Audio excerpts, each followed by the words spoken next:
listening to the X-Zone Broadcast Network, www.xzbn.net. Radio's authority on the world of the paranormal and the science of parapsychology, celebrating 25 years of broadcasting. Broadcasting around the world and to the great beyond.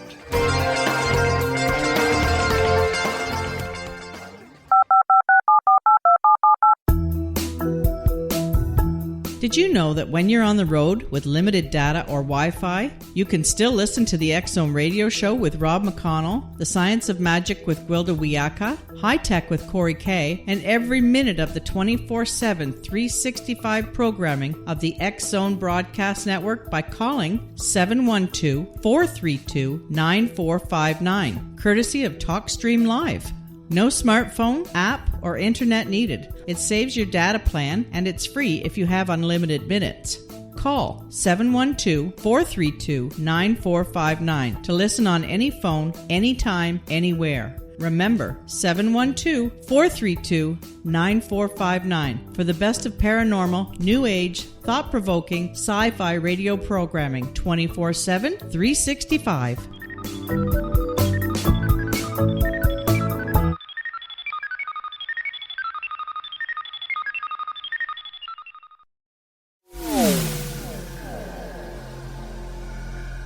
This is Kevin Randall. For nearly 30 years, I have been investigating the case of the Roswell UFO. I have interviewed hundreds of people and stood on the crash site.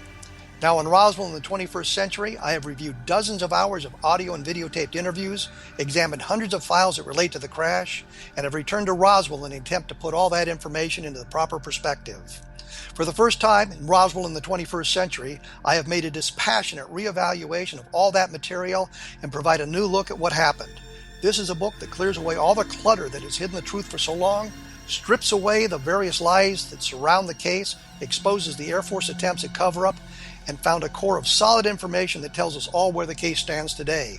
Roswell in the 21st century will be available in just a few weeks. For more information, please visit my website at www.kevinrandall.blogspot.com.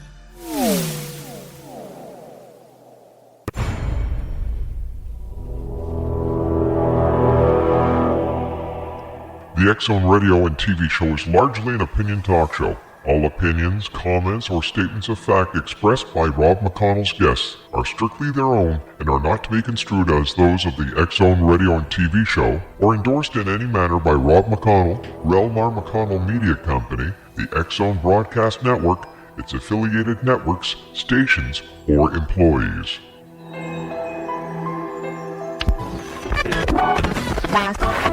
All Hit Radio.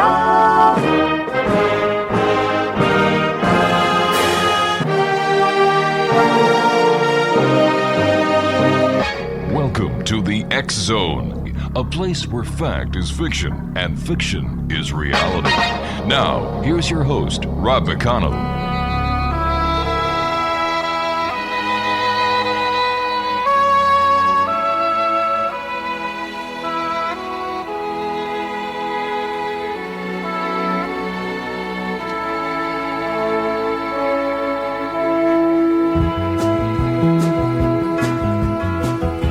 Anybody here seen my old friend Abraham?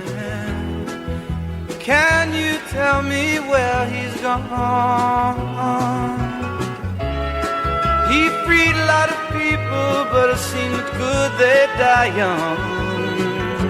You know, I just looked around and he's gone.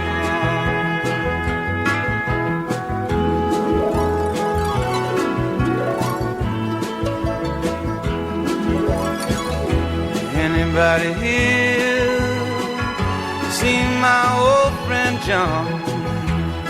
Can you tell me where he's gone? He freed a lot of people, but it seemed good they die young. I just looked around and he's gone.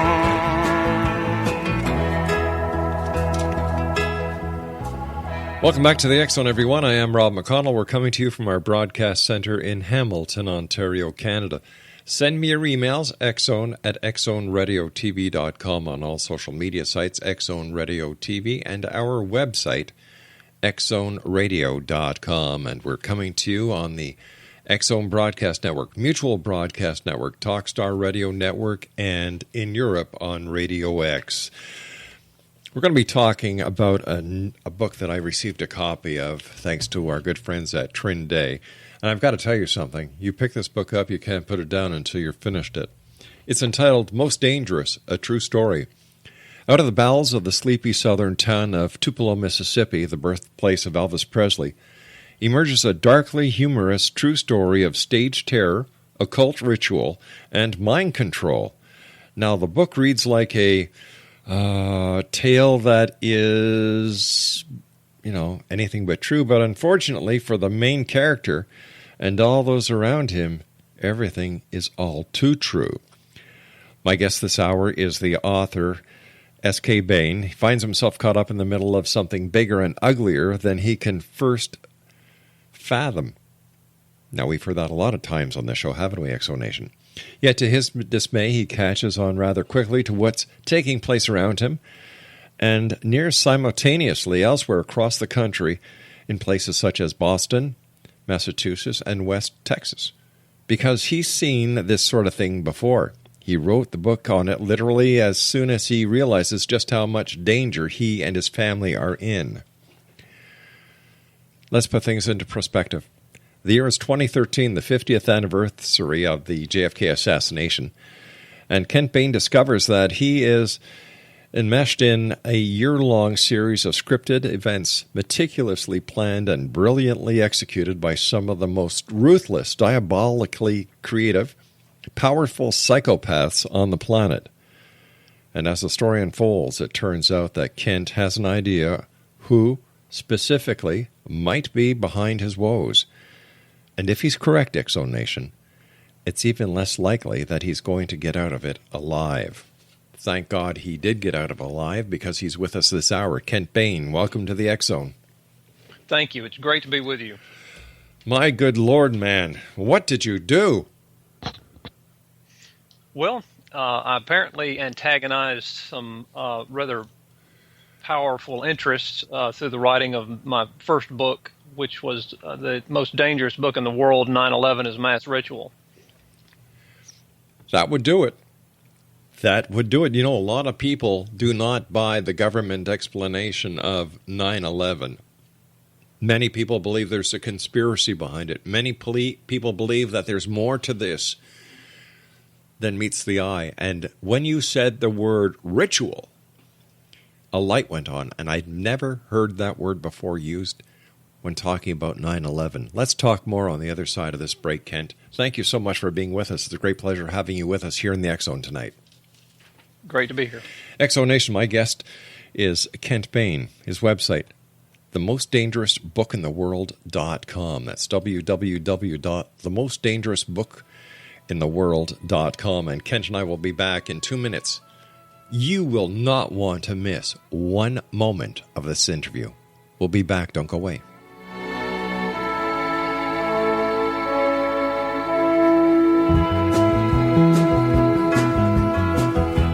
Anybody here seen my old friend Abraham?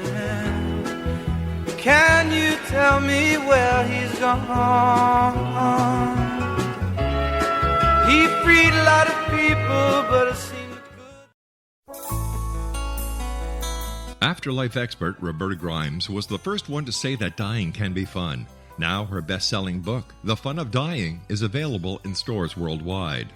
So if you wonder whether death ends life, how it feels to die, or what heaven might be like, The Fun of Dying was written for you. And if you have always been afraid of death, or if you worry that your life has no meaning, let The Fun of Dying ease your fears and bring new meaning to your life. Nothing said in The Fun of Dying is based on the teachings of any religion. Instead, Roberta draws on evidence to explain how death happens, how it feels, and what comes next. A lot of the best death-related evidence was produced in the first half of the 20th century. When it is put together with recent discoveries, it tells a consistent and amazing story. Roberta Grimes blogs and answers questions at robertagrimes.com. Her wonderful book, The Fun of Dying, is available on Amazon and at stores worldwide wherever books are sold. You're listening to the X-Zone Broadcast Network, www.xzbn.net.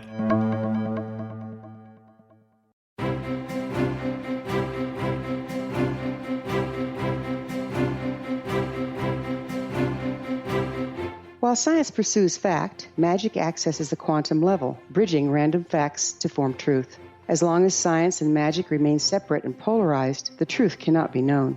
I'm Wilda Wieka. Join me on the Science of Magic radio program dedicated to unification and evolution of consciousness. During each episode, I'll be speaking with experienced and respected scientists and mystics. From astrologers to astronomers, from medical doctors to shaman, the scientific method to dowsing and intuition, we will weave together information from seemingly divergent practices to promote unity and enlightenment. Join me, Wilda Wieka, and the Science of Magic right here on the X-Zone Broadcast Network. For more information, visit www.thescienceofmagic.net.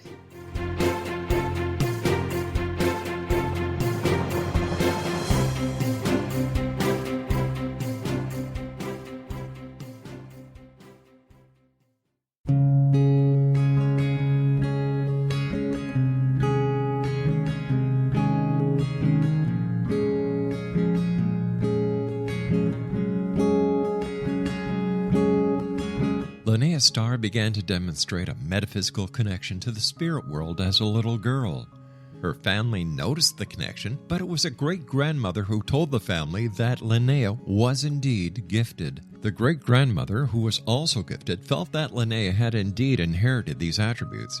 It has been noticed that oftentimes such things are passed down through the generations. Linnea was also born with a caul, a thin white membrane across a newborn's face. Legend has it that if the baby is born with this caul, the child will have second sight, or what we call psychic abilities. Linnea Starr does past, present, and future, and has the gift of prophecy. It is written within scriptures that if you are able to give factual information, and prophecies indeed come true, the gift indeed comes from the divine realm. Linnea Starr does large interactive groups as well as private gatherings.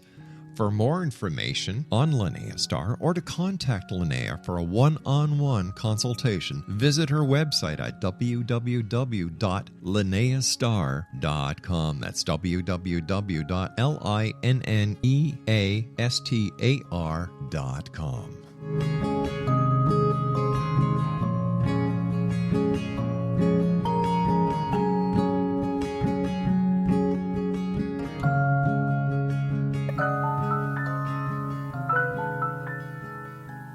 It's been a year, Daddy. I really, really miss you. Mommy says you're safe now in a beautiful place called heaven. Oh, thinking about our younger years. We have your favorite dinner tonight. That was only you and me. I ate it all We up, were young and wild and free. even though I don't like carrots.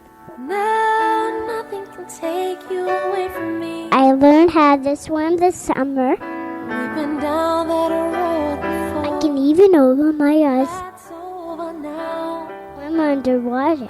Keep me coming back. You know, every time I hear that song, Exonation, I get a lump in my throat. I can still remember watching those towers being hit by those planes. I can still remember the news footage of the first responders running towards the towers, running towards the problems. God bless them all. My guest this hour is Kent Bain, and Kent, welcome back to the X-Zone. Tell us a bit about your book, Most Dangerous. The book was written after a series of things happened to me following the publishing of my first book, 9/11 is a Mass Ritual. And the events that occurred to me are set against the backdrop of the 20th or the 50th anniversary of the JFK assassination. Right. And many of your listeners are probably familiar with the idea of the Kennedy assassination as a ritual. Yes. And as I discovered, 9/11 was also a mass ritual. And in 2013, it became evident to me fairly quickly during the course of the year that there was also a commemorative ritual taking place in various locations around the world, well, mainly in the United States, but then also right in my backyard, literally right across from my office. There were a series of things that occurred in Tupelo, Mississippi that were part of a larger scripted ritual that took place in Boston, Massachusetts, West Texas, and various other locations. But I've somehow found myself with a front row seat to the action, and it was not necessarily a comfortable position to be in. I kept waiting for the other shoe to drop. Things would happen, and I would just keep looking over my shoulder, waiting for what was next. And so the book tells all that, makes much more sense of it than I can in a short radio program. It tells about the things that happened to me and my family, my son in particular. Can you share that with us? Because I believe that is very important, that the audience hear from you in your own words the plight that your family suffered because of this. Yeah, in particular, probably the most dramatic thing that happened, at least from my perspective, was it was September 11th, 2013, and that was the first anniversary of the publishing of my book. Trying Day released my book on September 11th, 2012. Mm-hmm. And on September 11th, 2013, I was doing an interview with a conspiracy culture bookstore. We did a 2-hour special, and I had just wrapped that up and was getting ready to go to bed, and my son had a major seizure, and he had never experienced anything of that nature. He was not predisposed to any type of epileptic activity, and that the timing of that event and the nature of what he suffered through just really floored me. The seizures continued, and there were other things that kind of reinforced my perception that was payback for the things that I revealed in my first book. And of course, I go into a lot more detail in the book on the things that happened and the timing, and just there were a whole series of things. And there was another author that I tell about in the book, Philip Marshall, who had written 9/11, The Big Bamboozle, mm-hmm. and some other titles. And as it turned out, earlier that year, he had been found dead with his family at his residence, and they'd been it was supposedly a murder-suicide, but it looked more like an execution-style assassination. And so that was certainly in the back of my mind as all these things were taking place and happening to me. I kept wondering how much further it was going to progress, and fortunately, I didn't end up in a body bag. But there was a lot of stress that year. Sure. And I ended up wondering if I should have written my first book at all. How's your son now? He's much better. He's was put on medication that mm-hmm. controlled his seizures, but there's not really a family history of seizures. He had not ever had any of that type of activity, and so, I was left to guess what he had been subjected to mm-hmm. that induced those seizures, and but I didn't have a whole lot of question as to why he was subjected to that. You talk about a ritual. Who is behind the ritual? Is it the Skull and Bones? Is it another secret society? The Skull and Bones is certainly a logical candidate. Mm-hmm. I think there are others, and I think there's probably an interlocking set of interests and influential parties that orchestrated at 9/11.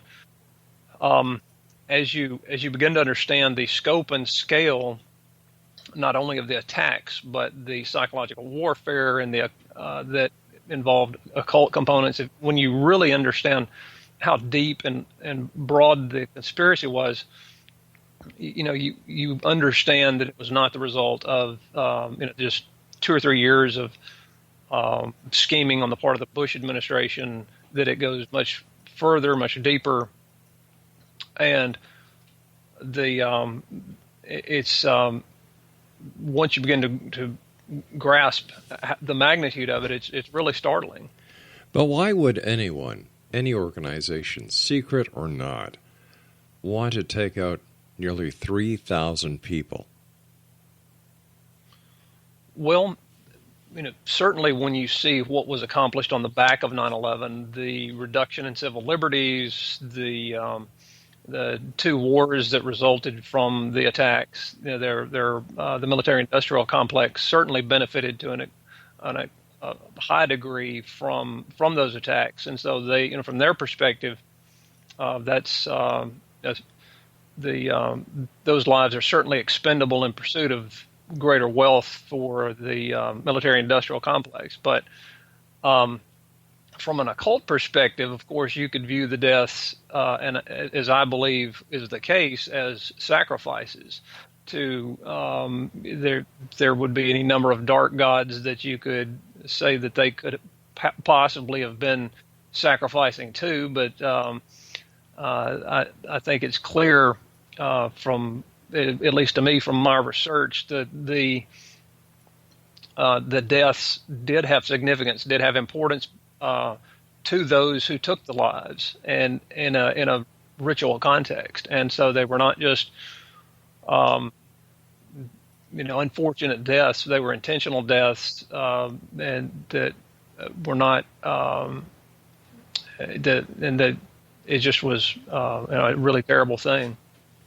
It certainly was a terrible thing. Anyone who was around in 2001 realizes that. I remember getting a call from my son who was working at a sporting show. I had finished my on-air shift at 4 o'clock in the morning. It was, by the time I get to bed, it's around 6 o'clock, 7 o'clock. I finally get to sleep, and my son calls me and he says, "Dad, you've got to get up, turn on the TV. There's a plane that flew into the trade center." So I get up and I go downstairs and I turn on the TV, and sure enough, and as I'm sitting there watching in horror, at this time it wasn't established it was a terrorist attack, but when you saw the second airplane fly into it, you knew damn well that America was under attack. That's what everyone who was watching thought. But there's a big difference between a ritual and an attack. Yeah, you're right, and the truth is that it was both a false flag terror attack and a mass ritual, and the planning that entailed to make it serve a dual purpose, to not only be a staged Muslim jihadi terror attack, but then to have the ritual components, the numbers and the symbols, incorporated into those attacks, increased the logistical planning necessary considerably. I couldn't estimate how much more complicated it made their job, but they've got unlimited resources and are willing to expend them. And there was a really strong psychological warfare program that accompanied the attacks that was targeted the American public and the global public, and so that you have a series of events that were staged terror, mass ritual, and psychological warfare. And of course, ritual elements are not uncommonly incorporated into psychological warfare tactics, but it's a much more sophisticated series of events than most people realize. Some people are at level 1 where they understand that the official story is false, and some people see that even beyond that there were some occult aspects. But then when you dig even deeper and understand the really powerful psychological warfare that was being employed to influence public opinion and to keep the perpetrators completely hidden from public view, it's a much more sophisticated affair than it first appeared. All right, stand by, my friend. You and I have to take our news break at the bottom of the hour. X-Zone Nation, Kent Bain is our special guest. Heavy food, thought, a lot to think about here, X-Zone Nation. A lot to think about. www.themostdangerousbookintheworld.com is the website, and Kent and I will be back on the other side of this break. Don't go away. You tell me where he's gone. I thought I saw him walking up over the hill. Wouldn't you love to know the secret to everything? Well then, meet Dr. Kimberly McGeorge and her cutting-edge breakthrough knowledge that combines science with possibility. Dr. Kimberly brings real-life answers and healing to those open to alternative solutions. She teaches solution-based programs and classes that will change all areas of your life forever.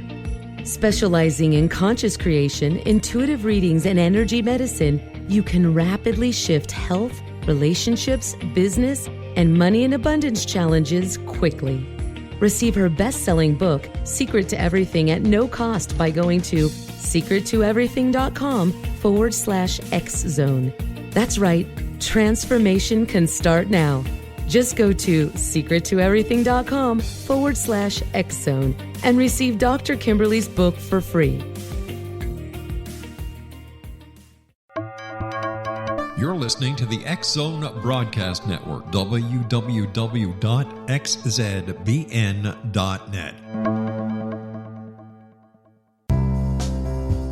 Gibbs A. Williams, Ph.D., is a practicing psychoanalyst, supervisor, researcher, and author in New York City. Much of his life has been dedicated to understanding nature and the uses of meaningful coincidences or synchronicities. His radical and original non-Jungian, non-mystical, non-magical theory of synchronicities illuminates much of the fog surrounding this challenging and perplexing topic. His ideas and manners are fresh, presented in a style that is both entertaining and highly informative. He is also an expert on crisis intervention, specially focused on violence reduction for the police and citizens, mastering anxiety, frustration, and stress without the use of medication, and effectively preventing and treating heroin addiction. Dr. Williams can be contacted at his email address at gwwilliamsny11@aol.com or visit his website at www.drgibbswilliams.com.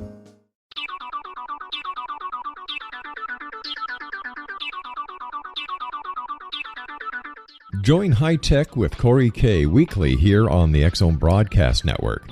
From the world of computers to the ever-popular computerized gadgetry that are becoming part of our everyday life and living and society. From kids and their gaming devices, teens and their smartphones, to the applications of personal and business computers. From hardware to software, from standalone units to network computers. Join high-tech guru Corey K. weekly right here on the X-Zone Broadcast Network as he takes on the topics that will be of use and great value to the international audience of the X-Zone Broadcast Network. High Tech with Corey K. weekends at 9 p.m. Eastern, only on the X-Zone Broadcast Network, www.xzbn.net.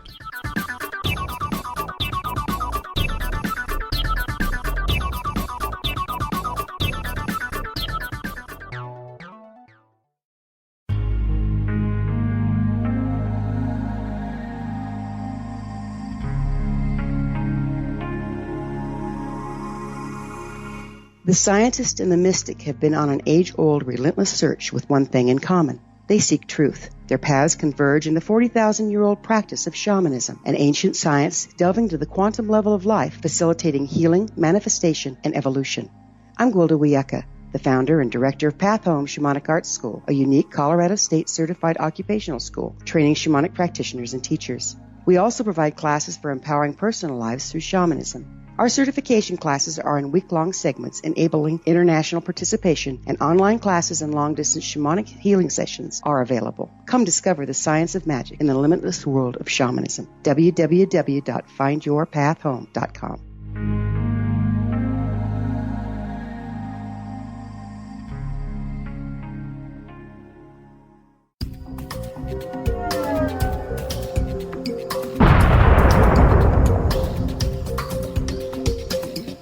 Coming soon to the X-Zone Broadcast Network is A Different Perspective with me, Kevin Randall, as your host.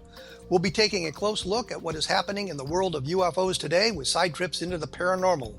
Guests will range from those who are household names to those who have a different perspective on a variety of topics. No topic will be taboo, but there will be tough questions asked as we all search for the truth about UFOs, the paranormal, and those things that excite us. Sometimes we'll agree with a guest and sometimes we won't, but we'll try to keep the program topical. For those of you who would like to read, be sure to visit www.kevinrandall.blogspot.com and remember to listen to the other fine programs on the X-Zone Broadcast Network at www.xzbn.net.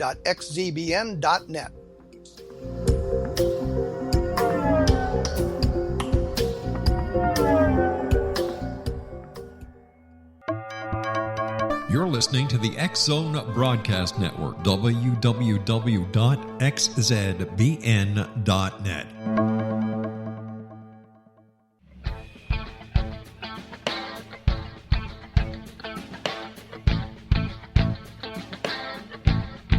What happened in Benghazi is revealed by Nicholas Genix, author of Obama, Islam, and Benghazi. He informs the American people that President Obama deceived them by advocating a strong foreign policy prior to the 2012 presidential election, and Hillary Clinton supported this deception. As the title infers, there is a connection between Obama, Islam, and Benghazi. Ample evidence informs Americans that Obama's early indoctrination in the Quran developed an affinity for Islam, why the Quran is the source of discontent in many countries, and why the Obama foreign policy deception led to poor military action and caused the loss of American lives in Benghazi. Genix provides 36 questions for the Select Committee on Benghazi to validate if Americans are justified to mistrust President Obama and Hillary Clinton.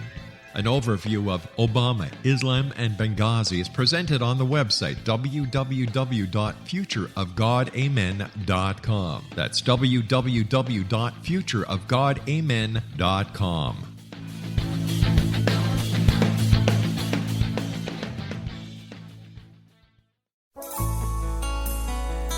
Afterlife expert Roberta Grimes was the first one to say that dying can be fun. Now her best-selling book, The Fun of Dying, is available in stores worldwide. So if you wonder whether death ends life, how it feels to die, or what heaven might be like, The Fun of Dying was written for you. And if you have always been afraid of death, or if you worry that your life has no meaning, let The Fun of Dying ease your fears and bring new meaning to your life. Nothing said in The Fun of Dying is based on the teachings of any religion. Instead, Roberta draws on evidence to explain how death happens, how it feels, and what comes next. A lot of the best death-related evidence was produced in the first half of the 20th century. When it is put together with recent discoveries, it tells a consistent and amazing story. Roberta Grimes blogs and answers questions at robertagrimes.com. Her wonderful book, The Fun of Dying, is available on Amazon and at stores worldwide wherever books are sold. A gargantuan explosion! Oh my God, I don't believe it! The northeast corner has exploded in the most incredible explosion. Flames are flying out of the building. They're 5-10 stories high now. Black billowing smoke. The building corner, the whole entire corner is gone. Both World Trade Center buildings in New York City right now, heaps of rubble. At 9 o'clock this morning, a plane crashed into one of the towers of the World Trade Center in Lower Manhattan. I heard the noise. I was in my office and I heard the guy screaming. So I ran out.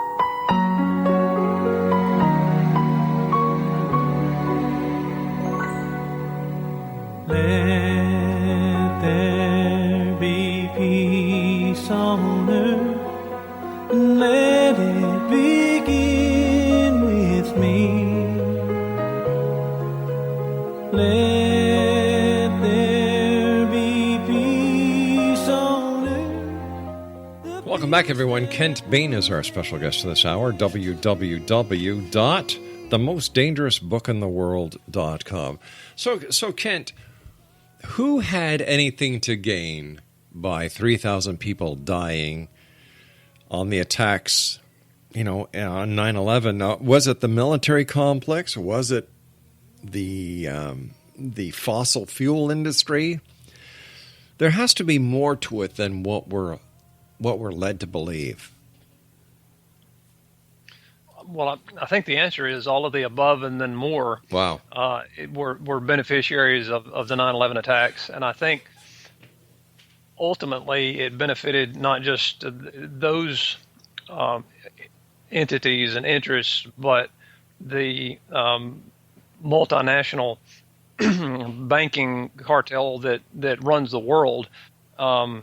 I think it further consolidated their power, eroded civil liberties, eroded the national sovereignty of the United States. Mm-hmm. I think it was a stepping stone on the path to one world government, global governance, and 9/11 was used to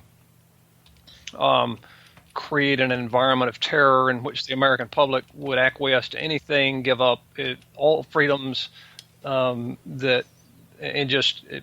long as the government would keep them safe from the Islamic terrorists, they would give up anything that was asked of them. And so I think it was not just about money; it was also about power. And I think that has been a steady march that began well before 9/11. 9/11 was a key component of that overall program, but it's continued, at a heavy pace since then, and we've been subjected to additional false flag attacks and manipulation and psychological warfare. And I think unfortunately we may be on the precipice of something that was even worse than 9/11. And I think we'll certainly find out as the year progresses. But there seem to be so many converging factors right now at this point in history that I'm and a lot of other people are very concerned that something is about to change. There's about to be a sea change, and it will probably come as a result of a catastrophic event, more than likely staged terror. 9/11 on steroids, if you will. Wow. And it's hard to predict what that will be, but there are a lot of ugly options, and so you kind of just can use your imagination about it. Do you think that President Bush knew what was going on? I do. I don't know how in-depthly he was involved with the planning or execution of the event, but it certainly seems from my research and the analysis that I've done, that I've looked at that other people have completed, that he did have foreknowledge, and he certainly seemed to have been playing a specific role on 9/11, not just the crafted role of commander-in-chief, which of course we would expect from the president. But I think that in the book I talk about him serving as in a way almost a high priest for 9/11, with 9/11 being essentially a global black mass, and I devote a whole chapter to where Bush was on 9/11, what he was doing, and the occult nature of the location and that he was in, and the things that he was doing that morning. Well, wasn't he in Florida talking to a kindergarten class? He was. And as I go through in my first book and talk about the numbers and symbols that were incorporated into the script, what I refer to as the occult script for 9/11, and take each event from the Twin Towers to the attacks on the Pentagon to where Bush was and what he was doing that morning, there are some very interesting elements that jump out at you, that to describe them in a kind of an off-the-cuff, casual manner, it might sound might not sound that damning, but in context of everything else that took place that day and the known occult factors that were purposely integrated into the events that day, what as I describe in the book, it's he was essentially serving as the high priest on 9/11, and the way that I've just described his role would probably not convince anybody, but I think the chapter or two that I devote to it in the book would come much closer to making that case, because it's about the context, and it's about the specific symbols, and it's about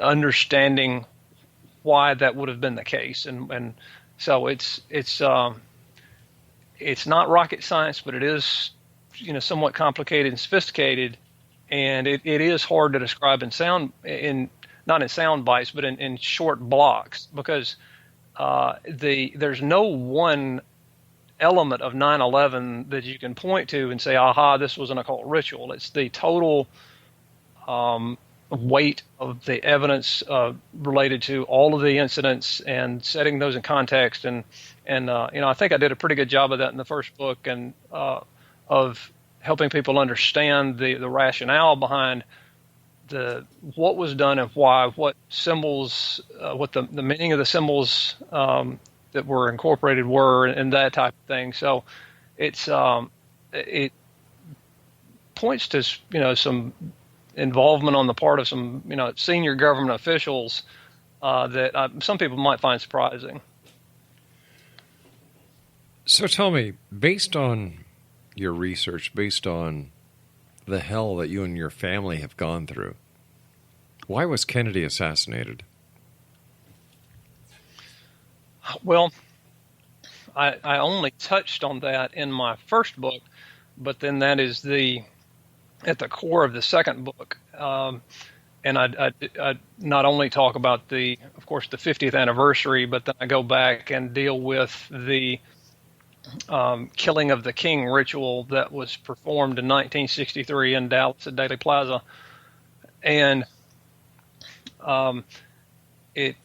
I dissect it just like I did 9/11. I take it apart and look at the occult elements, the ritual elements, physically in Daley Plaza, then the dates, the numbers, and then look at how the assassination was coordinated, and just pick it apart, and then explain from an occult perspective what was significant, what was accomplished.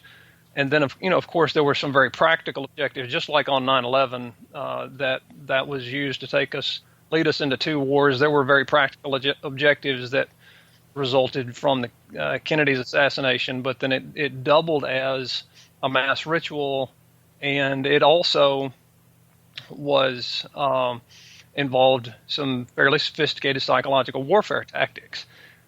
Early on, I kind of made the mistake of assuming that because it took place 50 years ago, it would be less sophisticated than 9/11, and that just showed me how little I knew, because as I really researched the Kennedy assassination, it was every bit as sophisticated as 9/11. It may be slightly less technologically sophisticated, but it cast a spell over the entire world that has yet to be broken.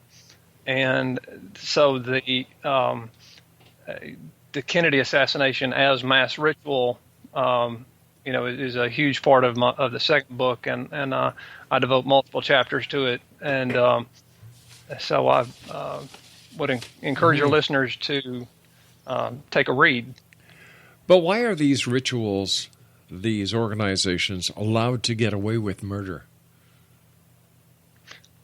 Well, I don't want to sound pessimistic, but my perspective is that the organizations that orchestrate these events that are false flag terror, mass ritual, psychological warfare in probably equal parts, they're essentially untouchable. They're above the level of the U.S. government. They manipulate our intelligence and military services with extreme ease. There's a huge gray area there. It's not clear to me how everything interfaces, how it works, and how the control is set up. But you can look at the results, you can look at the evidence, and kind of infer what has to take place and how much control they have to have in order to do the things that they do. That's one of the things that really struck me about both 9/11 and the Kennedy assassination. With Kennedy in particular, you look at all of the Freemasons that were in the mix, both in Dallas and that were in the Freemasons that were involved in the investigation and what many people would see correctly as the cover-up, and so it's just somewhat discouraging when you realize how influential, how much power these people have, and ultimately that they. My perspective is that they're untouchable, and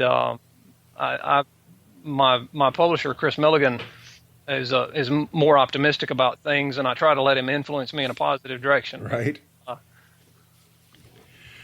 So here we have the President of the United States, John F. Kennedy, assassinated for ritual purposes. Then we have September the 11th, 2001. 3,000 people, approximately, sacrificed. But for what? All right, the United States, may have wanted to go into the Middle East, and this gave them the opportunity. You've got a president who really didn't look that shocked when you look at the video footage of him in that kindergarten class in Florida. I agree there's a lot that doesn't make sense. But how in the name of heaven could something this traumatic be perpetrated without somebody spilling the beans? Well, that's one of the things that probably is the most disturbing, at least to me, is that their control is so complete and so total that they can shut down any sort of investigation, any sort of real publicity of the their operation is so sophisticated and so multifaceted. Any avenues of exposure they have predicted and they have shut down in advance. And when I talk about the psychological warfare, I know I've discussed it very generally here, but it is extremely sophisticated. It's extremely broad based, and that they anticipate any move on the part of anybody that would challenge them. They are 3 steps ahead of everybody at any time. All right, let me ask you this. What about Martin Luther King being assassinated? What about the attempted assassination of President Reagan? Were these all tied into ritualistic aspects? Now, I've not thoroughly investigated the Martin Luther King Jr. assassination. Mm-hmm. It does. I've read some about that event. I think it's clear that James Earl Ray was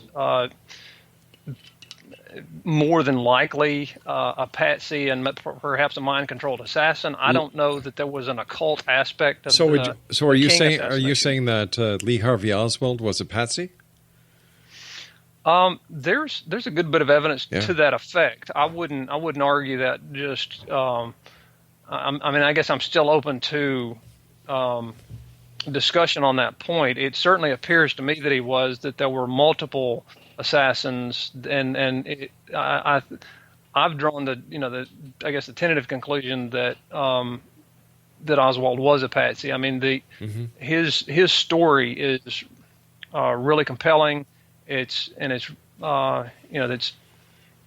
just there's so much to understand about what went on and his role in it and the things that he did and didn't do. That dozens of books have been written about that topic alone.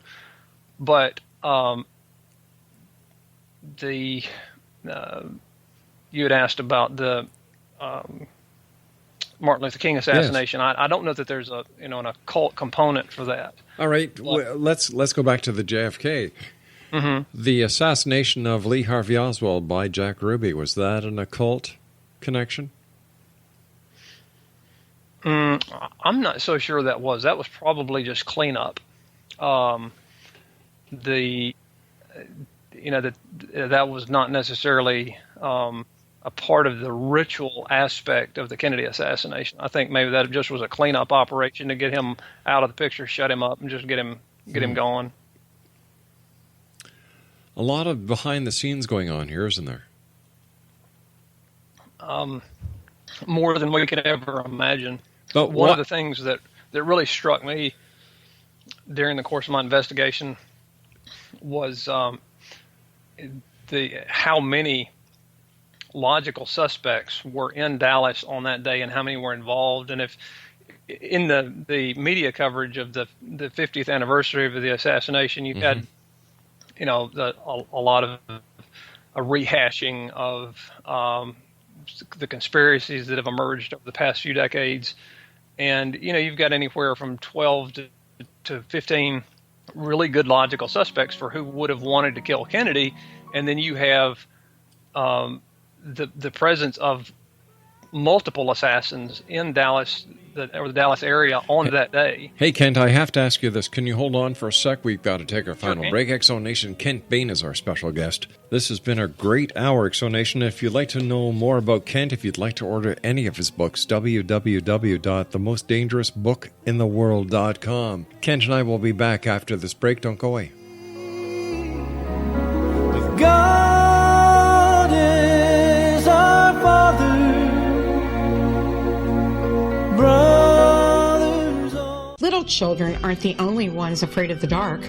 Millions of soldiers return from war zones with PTSD, anger, frustration, fear, and loneliness, much of which surfaces during the darkness of the night. You have the chance to change the lives of these American heroes. Songs and Stories for Soldiers.us provides free MP3 players for these men and women. With a list of 3 million songs in 16 different styles, 100,000 audiobooks, and 30,000 old-time radio programs, every veteran can find something to soothe and comfort them at no cost. All our players contain an 8-hour audio program designed to help veterans fall asleep. With 1,500 plus vets now participating, it's our goal to deliver 10,000 audio players this year. Go to our website at songsandstoriesforsoldiers.us. Help us help a veteran make it through the night.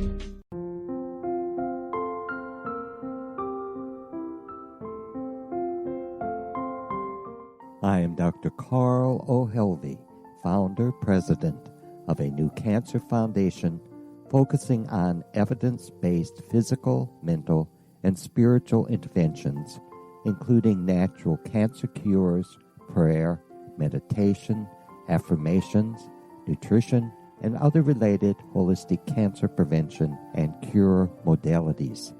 These are used in cancer education, research, and financing care. I ask for your help to continue this important work by donating at www.holisticcancerfoundation.com.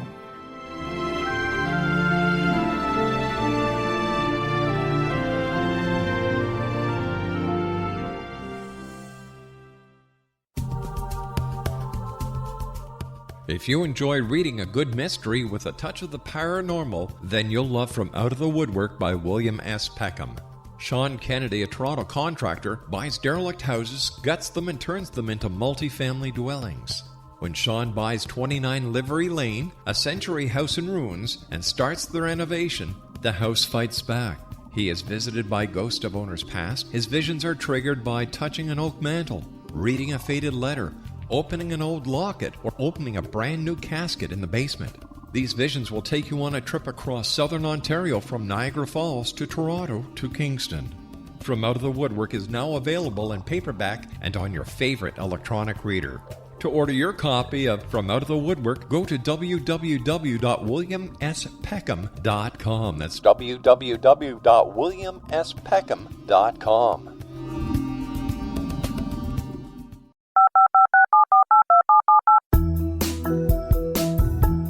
Did you know that when you're on the road with limited data or Wi-Fi, you can still listen to the X-Zone radio show with Rob McConnell, The Science of Magic with Gwilda Wiyaka, High Tech with Corey Kay, and every minute of the 24/7, 365 programming of the X-Zone Broadcast Network by calling 712-432-9459, courtesy of TalkStream Live. No smartphone, app, or internet needed. It saves your data plan, and it's free if you have unlimited minutes. Call 712-432-9459 to listen on any phone, anytime, anywhere. Remember, 712-432-9459 for the best of paranormal, new age, thought-provoking, sci-fi radio programming 24/7, 365.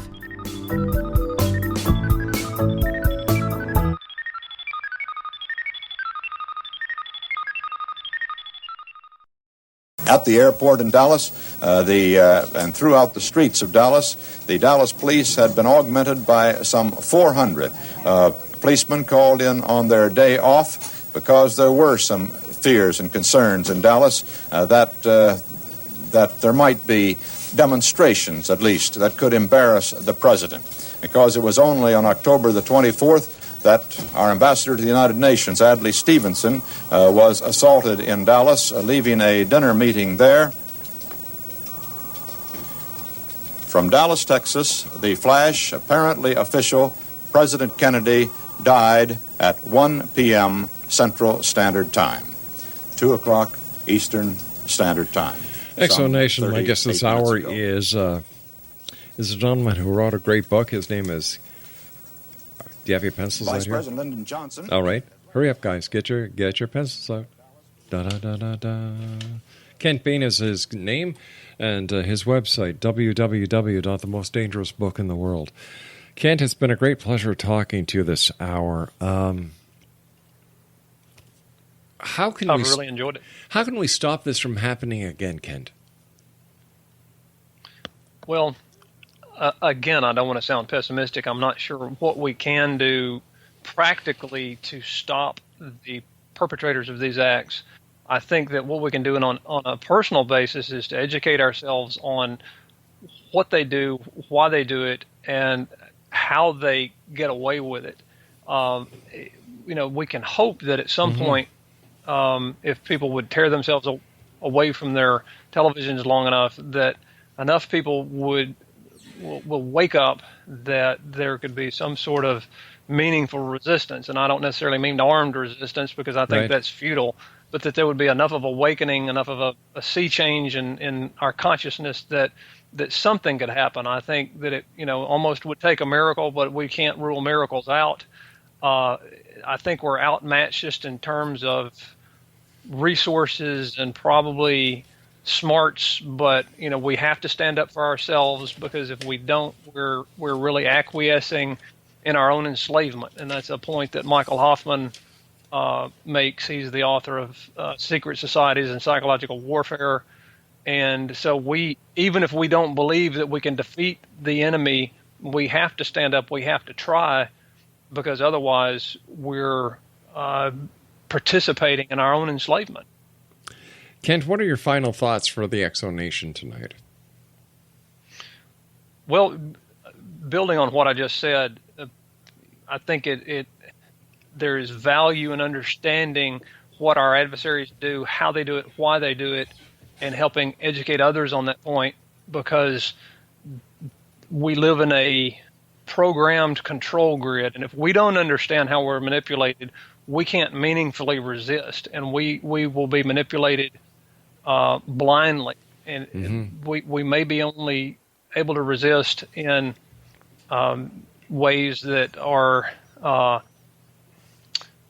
minimal, that don't necessarily produce any real dramatic results in a short period of time. But I think the small personal forms of resistance and dedicating ourselves to making the world a better, safer place, as trite as that may sound, I mean, we have to take these steps. We have to do these things. We have to maintain hope, because one of their greatest weapons is to extinguish our hope and to give us no reason.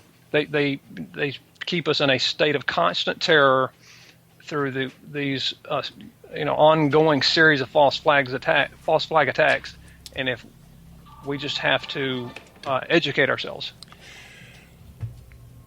I want to thank you so much for joining us tonight. It's been a great hour. Keep the great work out. We need to hear this. We need to get the message out there. If you're not part of the solution, you're part of the problem. And Kent, thank you so much for joining us. I look forward to the next time you join us back here in the X Zone. Thank you. I've enjoyed it. X Zone Nation, this has been a great hour. www.themostdangerousbookintheworld. Kent Bain has been our guest, and I'll be back on the other side of this break as we continue here in the X Zone from our broadcast center in Hamilton, Ontario, Canada. Don't go away.